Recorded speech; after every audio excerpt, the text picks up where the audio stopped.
uy olaman degan har bitta mana shu videoni ko'rayotgan odamga eng kamida mana shunaqa uylar nasib qilsin. Assalomu alaykum hurmatli obunachilarim va bizni kuzatuvchilar. Biz bugun navbatdagi shunaqa fayzli, chiroyli xonadonni obzor qilgani kelganmiz. Qaranglar, mana shunaqa xonadonni orzu qilib, umid qilib, chet elda yurgan mana shu egalari nima deydi? Mana shunaqa ishlarni orzu qilib, ustalarni topib olib kelishdi. Endi aytaylik, uyni oldingiz, uchastkami uyni olib qurdingiz yoki bo'lmasam tayyor uyni oldingizda endi zinapoyalarga aytaylik, mana nержавейкаdan perila qildirmoqchisiz. Buni endi o'sha ustalarni qayerdan topishni bilmay turgan bo'lsalaring, aynan mana shu videodan topishlaring mumkin. Biz bugun Namangan viloyati Qirg'izqo'rg'onga kelganmiz. Bu yerda mana nержавейка perilalarni bitirib berayotgan usta akalarimiz mana ish jarayonlari ketyapti. Hozir yakunlanish jarayonida mana shu tomonni qilib berishsa bo'ldi. Buni Odiljon aka asosiy ustamiz. Necha puldan bo'lyapti? Bu materiallari qanaqadan bo'lgan? Aka, bu materiallarimiz toza Xitoydan keladi, nержавейка materiali. Razmeri nechilik buni? Qalinliklari 0.9 stenkasi aka. Hop. Bitta ko'rsatib bering. Qaysi o'sha stenkasi? Asli bir 0.9 stenka trubamiz. Qalinligi 0.9 bo'ladi. Bu profilimiz ham 0.9 bo'ladi aka. Balasinalarimiz. Hop. Pagonni metriga hisoblanadi, balandligi 90 bo'ladi aka. Mana balandligi 90 mana. 90 bo'ladi. Stoykalari katta tumbalari adden yuradi. 550 ming so'mdan ustanovkasi ichida bo'ladi aka. Qolgan pagonni metri 520 ming so'mdan. Katta obyektlarimiz bo'lsa, kelishtirib chiroyli hisoblab beramiz aka. Hozir usta akamiz yo'lma-yo'l kelguncha shunaqa ma'lumot berdilarki, agar aka obyektlari katta bo'lsa, biz imkon qadar narxini arzonlatib, agar siz orqali kelishadigan bo'lsa, yana ham o'sha chiroyli chegirmalar qilib, ishlarni bitirib beramiz deb gaplashib keldik. Xudo xolasa aloqaga chiqaverasizlar. Qayerlargacha xizmat ko'rsatib bera olasiz akaxon? Aka, joyini qizig'i yo'q, joyiga Xudo xolasa borib chiroyli ustanovka qilib berilaveradi aka. Xudo xolasa. Qarang, hozir viloyat bo'ylab ish qilaveramiz aka. 12 ta viloyat bo'ylab ish qilaveradi. Bo'ldi. Qarang, aynan mana shu fason nima deyiladi-yu?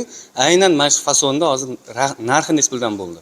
Bunimiz Gold Balasina deyiladi aka. Narxlari 520 ming so'mdan ustanovka qilyapmiz shu xonadonda. Zo'r. Katta stoykalari 550 ming so'mdan. Xudo xolasa ishlarimiz yaxshi. Katta stoykasi mana o'sini aytyapsiz endi hozir. Albatta. Mana shunasini aytishyapti ekan. Bo'ldi.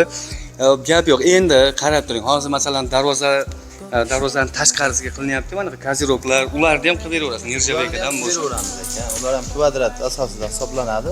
Ularni ham chiroyli kelishtirib qilib beramiz aka. Xudo xohlasa. Bo'ldi. Ularda endi hozir taxminan necha puldan bo'lyapti shu metr kvadrat o'shalar? O'sha kaziroklar. Ularni joyiga qarab aka, kvadratini o'lchab, tanlashgan fasoniga qarab narxlarni chiqarib beraveramiz. Endi 5 ta xil fasoni bor-da. Shunga hozir bittasi mamnuncha deb qo'ysam, anglashilmovchilik bo'lib qoladi. Tanlashgan fasonlariga qarab narxini chiqarib, kelishtirib qilib beramiz aka. Xudo xohlasa yaxshi. Mana shunaqa gaplar, hurmatli obunachilar, aloqaga chiqaverasizlar. Akamiz 0.9 lik bo'lsa, o'sha 0.9 lik bo'ladi. Ya'ni bizda unaqa aldash nimalar bo'lmaydi deyishyapti. Masalan, aytaylik 0.9 razmerda desak, o'sha aynan 0.9 bo'ladi deyishyapti. Mana baquvvatligini ham ko'rishlaring mumkin. Normalniy talchoq bo'lyapti. Amaki yoqyaptimi, ishlar yaxshimikan ustalar? Zo'r. Zo'r deyishyapti. Gap yo'q. Tortinishda sirasi qochyapti kamera. Bo'ldi, mana shunaqa gaplar. Xudo xolasa, o'sha gap inshaalloh mana chet davlatlarda yurib, uy-joy qilaman, boshqa degan hamma obunachilarimizga, kuzatuvchilarimizga nasib qilsin. Ammo haqiqatda uy zo'r ekan. Uy zo'r ekan. Ishqimiz ketdi. Havas qildik. Patologlarni ham qaranglar, zo'r chiqibdi lekin. Inshaalloh akaxonning nomerlarini qoldiramiz, aloqaga chiqaverasizlar. Vodiy, ya'ni butun O'zbekiston bo'ylab xizmat qilib beraveramiz deyishyapti. Mana shunaqa. Havas qilganlar, xudo xolasa bitta like bosib, akaxonga mana shu nержавейка perila masalasi bo'yicha aloqaga chiqaverasizlar. Mana tashqarilarga masalan aytaylik, ограждениеga o'zingizga o'sha nержавейкаdan o'sha ограждение qilib berishadi yoki bo'lmasa mana kazirok qilib berish xizmatlari. Hammasini xudo xolasa akaxon bilan ishlaring bitaveradi. katta obyektlar bo'lsa, yana ham chegirma qilib berishadi. Agar bizning nomimizni aytinglar, unda yana ham xudo xolasa chiroyli chegirmalar bo'ladi. Kanalda mehmon bo'lsangiz, obuna bo'lib, video yoqqan bo'lsa, bitta like bosib, Mirjabekka perila qildirmoqchi bo'lgan yaqinlarga jo'natib qo'yaverasizlar. Sog' bo'linglar.